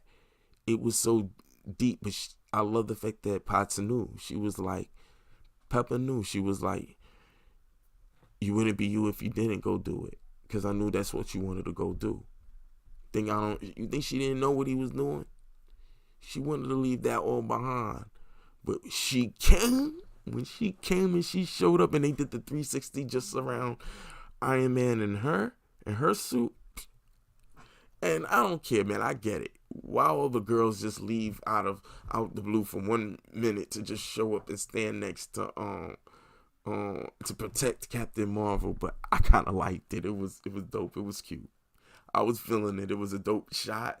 I seen that in the comic. I felt like they would have, and let's be for real, they would have somehow did that in the comic for some reason. But it was funny. Like, they all just left where they were at when they were all spread out to just pose right here. And let's talk about, I think her name is Evangelina Lilly, whoever plays Wasp. She got a nice little walk when she showed up in the scene too. I was like, yeah, baby, you go get that. You know what I'm saying? But anyway, with a little cute ponytail, little, what they call that, little hump thing, whatever she had in her hair, whatever. Dream's cute. But anyways, man, I like that little scene. I did fuck with that scene. That was a little bit of a nitpick after the fact, because I get what people nitpicking about with it. It didn't take me out of it too much. It was just, like I said, maybe like watching it a couple of times, it'll be like, dang, that is kind of a little random. But for me, I just liked seeing it. It was like, oh shit, all the girls. You know what I'm saying? All the chicks, they showed up. I don't know. I like that scene. That scene was dope. You know what I'm saying? But again, back to Iron Man, how him seeing his father and having that resolution, because you seen he only cared more about his mother, because he said, you killed my mother. That stood out. He was closer to his mom's than anybody else. And the fact that his arc, taking all of that baggage from all the previous films and it to culminate right there into this film, said a whole lot about the writing. I mean, it was an art to make sure that you can at least touch everything. And there was so much emotions and stuff to juggle that's why I said it took away from a lot of moments that you would have wanted to linger a little bit more, and we could have dug there a little bit deeper and mined all the nuances, if you will. But it's a 3-hour film, and you have to deal with a lot of characters and a lot of their potential arcs that you have to address, and some you're going to have to do it in the mildest of ways just so we can make sure that we at least gave it some sort of attention. And also the 5-year gap, if I could nitpick just for a little bit. Yeah, let me nitpick a little bit. There's a lot of little things with that, man. I'm not like, that's why T'Challa and Shuri had to leave, because otherwise when he had came back and Shuri was there, you have to express how she was older, just like you had to deal with that with Peter Parker and his homie that he met back at school. Because it was like, why is he looking at him like he ain't seen him in years? Because if you ain't seen him in years, why are you still in the same high school? Because 5 years left. Like, you can't even say you was a freshman the first time, and now you're a senior and I'm running into you. No, you can't make it work like that. So if you're going to do that, the fact that they set it up the way that they set it up in it, that was the best way to, I wouldn't say the best, actually. That's the best way you could look at it, which would be if his best friend got snapped too, because my niece had to say something about that, because I was like, the year gap throws it off, because why is he looking at him like he ain't seen him in years? Because it's supposed to be like, I ain't seen you, it should have been like the other day, like, you know what I mean? So, but there's ways you could argue that. That's why you could say that he got snapped away too. But then it's like, how convenient all your friends got snapped, just so it don't look odd when we bring you back in your next franchise. So you could be in continuity. See, like, let me guess, Aunt May got snapped, or is she older now? Because then that would be interesting. Because then we could have at least had a younger Aunt May, and now we'll be going into the older Aunt May. So she could wear a bun in the next movie, and you still see more black into it. But when we get to maybe one of the older films, she'll be full on gray when he's out of high school or when he's out of college. If we could take Spider-Man to that level, if they don't skip a few, and he'll be just in college like by 3. You know what I'm saying? But in any event, to get back to Iron Man, yeah. Iron Man. Him as Iron Man. The whole long story about how he was cocky, weapon salesman that didn't really care. He was just about his bread, to now seeing what his money could do, and it really being a humbling for him, bringing him down to earth, and him still using his cockiness as a shield, which probably always was part of his personality. But then now he feels like he has responsibility. He has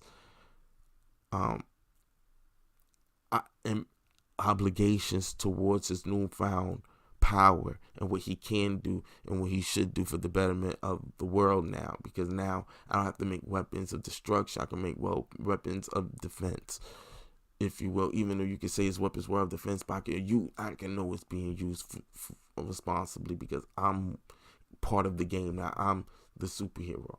Because if I don't like what you're doing, or you're doing too much, I'll destroy my own thing. If it comes to that. Well, actually, he wouldn't have done it before, but I think now at this moment he would have, because even he was like, yo, this is the right thing to do.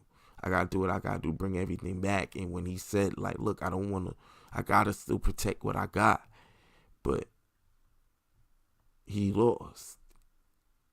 Well, he didn't lose everything, because he didn't lose them. He just died. They lost 10. You know, and I think that was an interesting choice. He has already had his film, so I'm cool with it.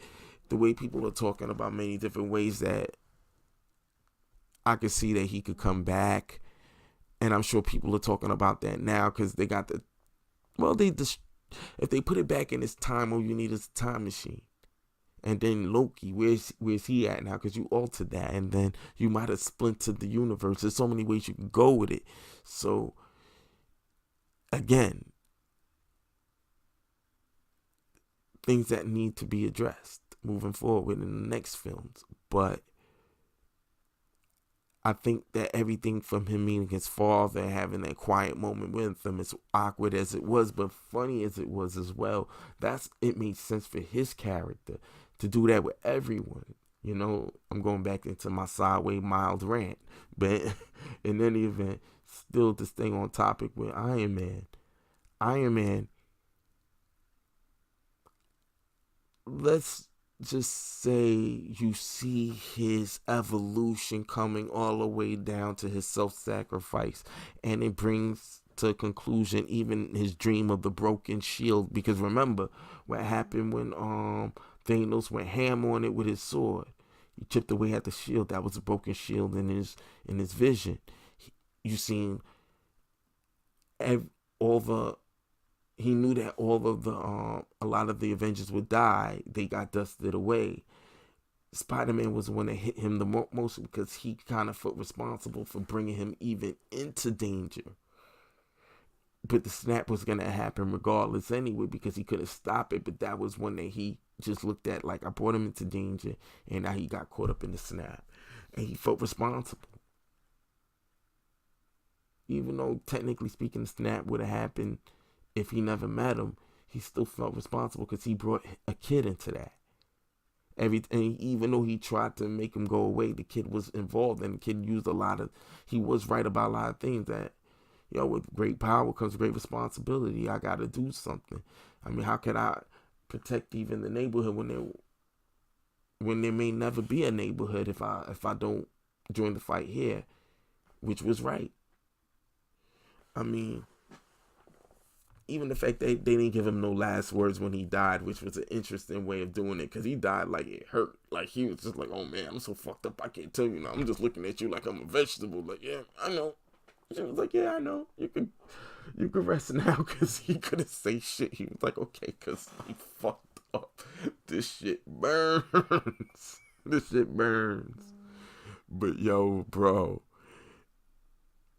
it was a dope scene. People talking Oscars. I'm like, pump your brakes up, buddy. Pump your brakes. It's a good film. But let's not act like this was, I mean, this is, better than Shakespeare in the Park per se, but this is not, like, this wasn't the Shakespearean play, or it wasn't that kind of a film per se, or rather, they had a lot of those moments, but this is not the way they were writing. It was a very serious 4-quadrant film. We seriously was going to make this for everyone. Enough drama, but with enough jokes that we keep you right in the middle. Just when you thought it was too much drama, here goes a joke to keep you there. And I didn't want that. I would have liked to have seen them tap into other things and just say, hey, let's just make this movie and let's get everything out there we want to get. But it's going to be hard in just 3 hours, But in any event, let me wrap this up because I'm going to make more videos soon. But just to wrap up Iron Man and Tony, I will say this. It was a great way to end what he has started. And whether you choose down the line to make him a piece of AI or use a lot of flashbacks, yada, yada, yada. Or even he might, if they do a prequel, he might show up in the background, if you will, in the Black Widow. If it's a prequel, maybe she did something where she meets Tony for the first time, but Tony didn't know who she was. Because I don't think Romanoff never said that the first time she met him was in the Avengers, because he was making equipment for a minute. So there could always be a moment where he could show up for a second. So they could always still kind of use him. Sparingly, you want to let the weight of his not being around for a little bit. But, I mean, her movie is coming up soon. In any event, it was a great way to bookend the film. I didn't think they would have did that, but then at the same time, it's like the comics, they always figure something out. But I love how it ends where he says, I am Iron Man. And when you think about it, I remember the Sunday morning cartoon where you had the song going.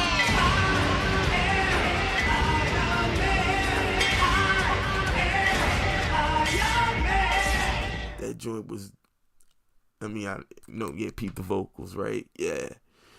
That joint from back in the day.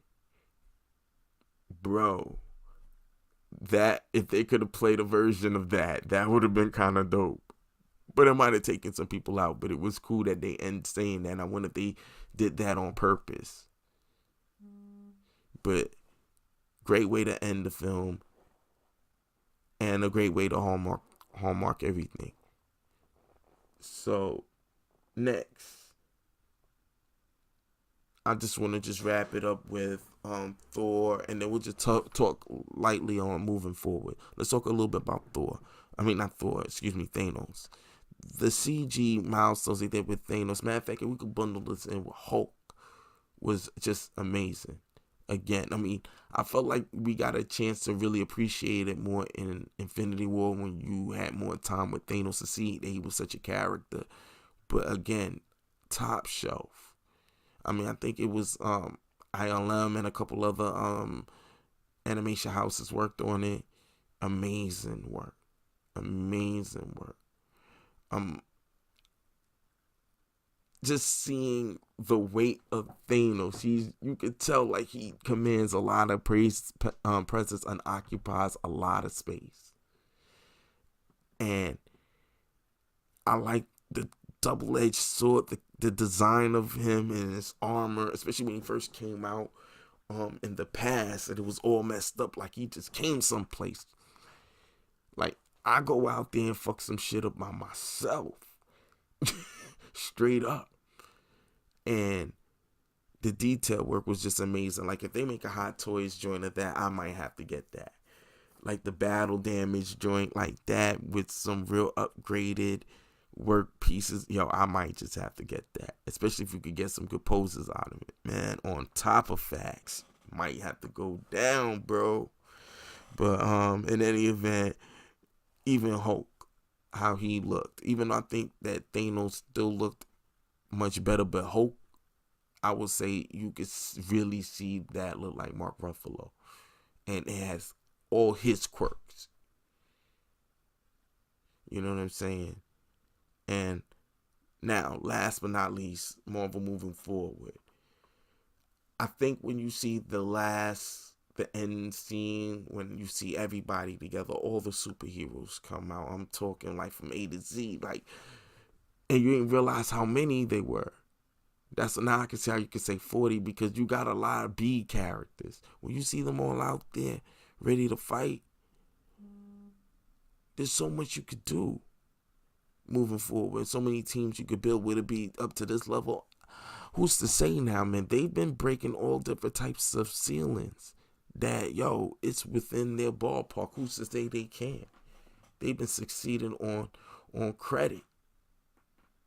Then you might want to argue Captain Marvel, and that might be more theoretical, and might have some things you could say that has water to hold on it, but needless to say, just looking at the numbers, I mean, what we talking about? They're making bread. They're making full-on bank. And so it must be working.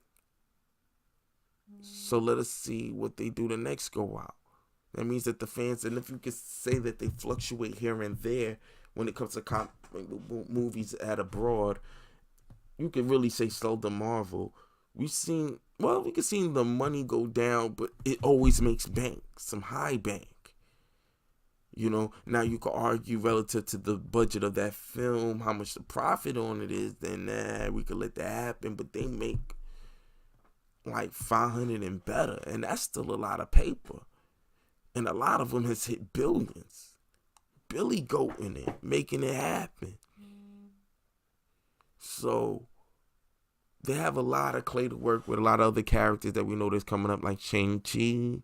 I hope I said his name right. They got Black Widow, Spider-Man. I know they got the streaming series, but who else knew they got coming? They got the Celestials, so we'll see what they'll do from there. Unless you say the Celestials somehow break time and do some new stuff to create mutants and say they've always existed, I don't know how they're going to do that. But needless to say, I think they have a lot of clay to work with. They don't really need to bring in the X-Men now that they have that. They also have Fantastic Four, and I feel like that's a good place to go. And with that said, and we have other characters that haven't seen the light of day, you could do a lot of interesting things. And if you could bring a lot of characters, such as the Guardians of the Galaxy, even Iron Man, and a lot of characters that we didn't think that would have gotten this kind of notoriety, if you could build them up, who's to say they can't take any kind of miscellaneous character and build them up to something? You could take War Machine and build them up to something, and he pre-exists, and they don't have nothing in his background for him right now. You could probably build them up in that right now if they wanted to. I mean, at this rate, who's to say? We can't count Marvel out for nothing right now. At least on credit, no. They're going to have to fail a whole lot of times in a row. You know what I mean? 2 to 3. And remember, their ratio still is killing. And so if they pepper some pretty decent W's, you can't still count them out. That means they're still in the game. That just means that they're just not bulletproof. But that doesn't mean that they can't crank a good one out and make some bank. Numbers don't lie, and it shows that if you make that movie, so it seems, if you see how the wide margins are and you keep making it an event film, the more you cement it in the pop culture, the bigger it'll get just as a ritual. And now it's a permanent genre that can't and won't leave. It may fall down for a little bit, but it'll always be around. Unless it goes the way of the Cowboys, but the Cowboys will always be something around. You know, it's not like it used to be, but something will pop up. It hasn't had a go in a minute. But it seems like comic book movies is a genre that's cemented like action movies, like drama movies, because they found a niche that you could make it cross-pollinating the different genres. If you make it genre-focused, but the way they made it was still underneath one kind of vision, what makes it works for Marvel, which is dope. But it takes a lot of away from being daring, especially if, I'm not going to say that Kevin Feige isn't daring, but I guess we haven't had much to measure it to prior to The Dark Knight. But it seems a little tamed, if you will, especially as once Disney bought it and put more of the jokes into it. But in any event, it does have a bright future. And with the Avengers, I mean,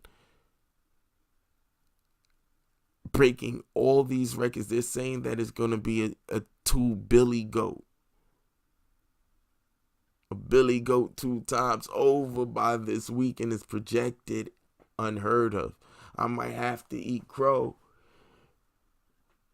I didn't say it couldn't. I just knew that it was going to be difficult. But I said after this weekend, we'll find out if we could just be like, yo, this is going to be, this could literally will be, Avatar. At least at the worldwide box office. But it's definitely within the scope. More now than ever. It's definitely, now we got to just check. It's only been out, this is the second weekend.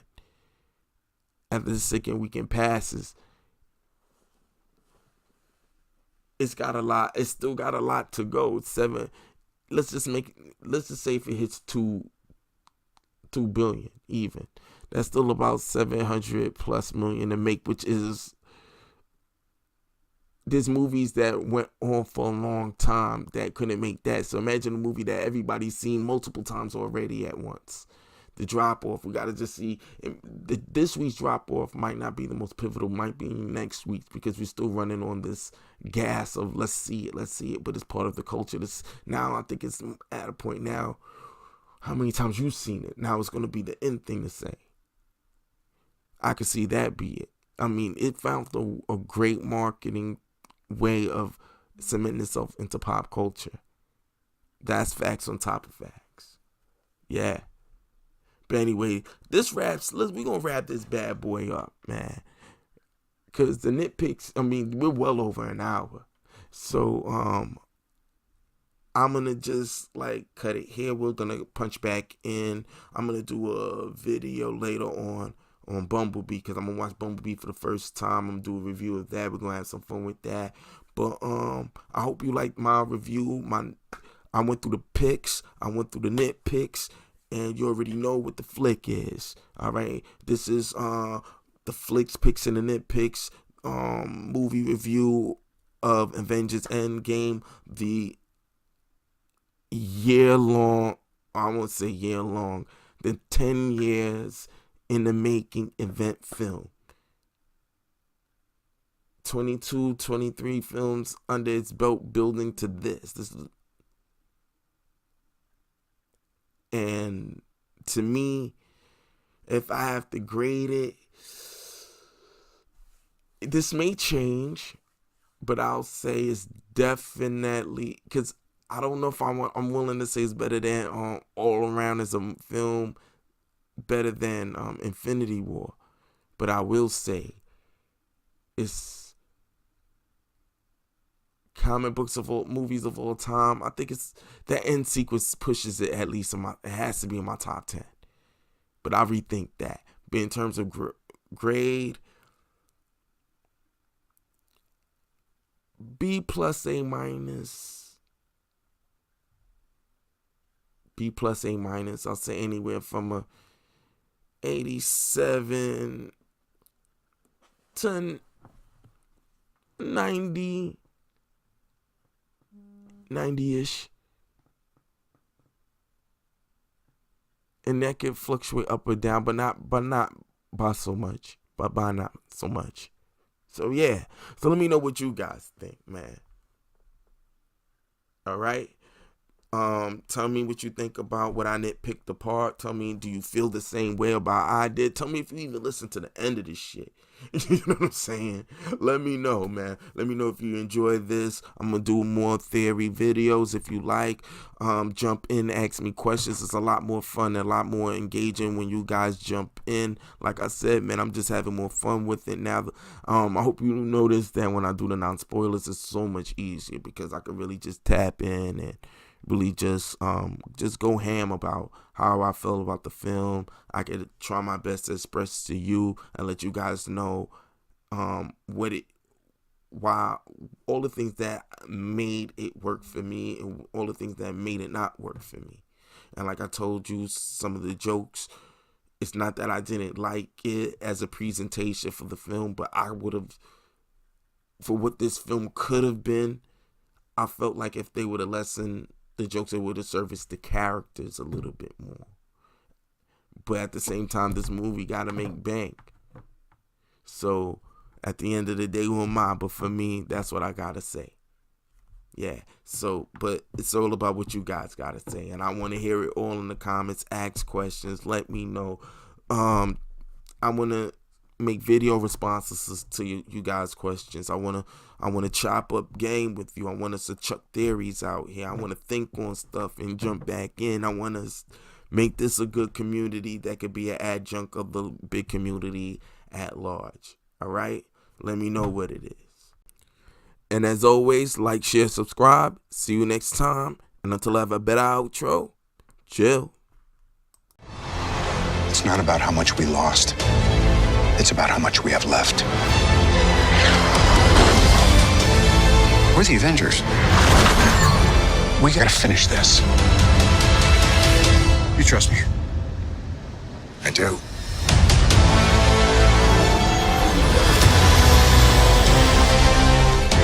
You could not live with your own failure. Where did that bring you? Back to me.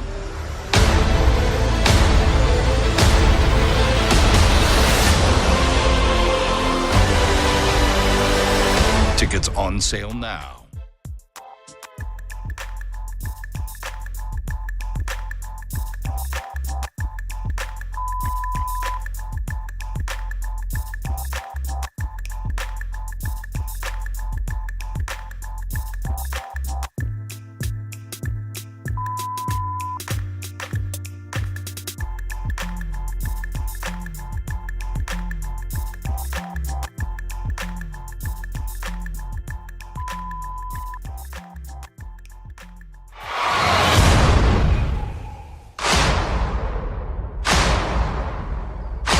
Some people move on, but not us.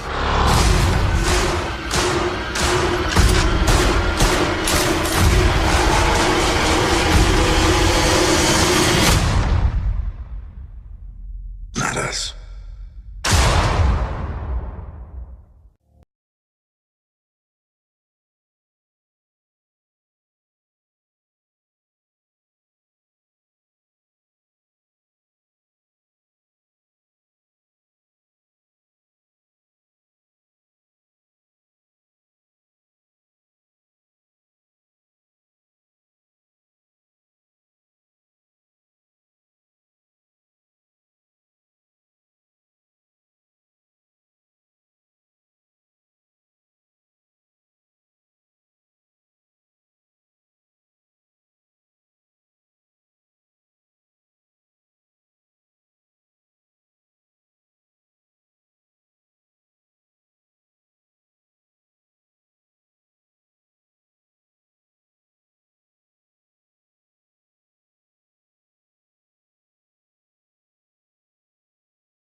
I saw all these people die. I keep telling everybody they should move on. Some do, but not us. Even if there's a small chance, we owe this to everyone who's not in this room to try. We will. Whatever it takes. Whatever it takes. Whatever it takes.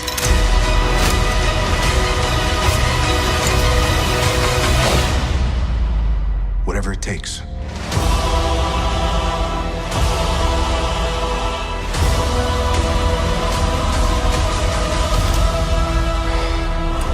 Stay on. Get his butts. If you find this recording, you'll feel better at this. Part of the journey is the end. Just for the record, being adrift in space with zero promise of rescue is more fun than it sounds. Our food and water ran out 4 days ago. Oxygen will run out tomorrow morning. That'll be it. When I drift off, I will dream about you. It's always you.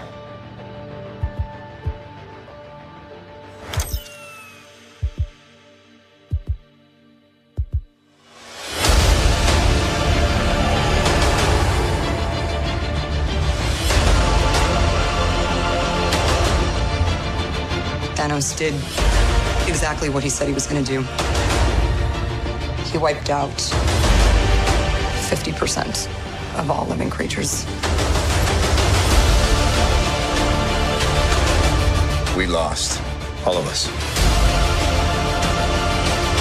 We lost friends. We lost family. We lost a part of ourselves.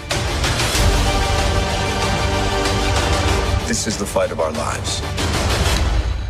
This is going to work, Steve. I know it is. Because I don't know what I'm going to do if it doesn't.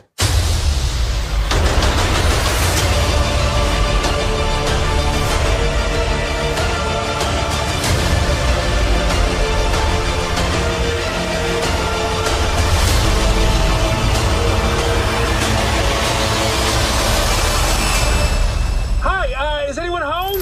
This is Scott Lang. We met a few years ago at the airport in Germany. Got really big. Is this an old message? Ant-Man, I know you know that. It's the front door. That's me. Can you buzz me in?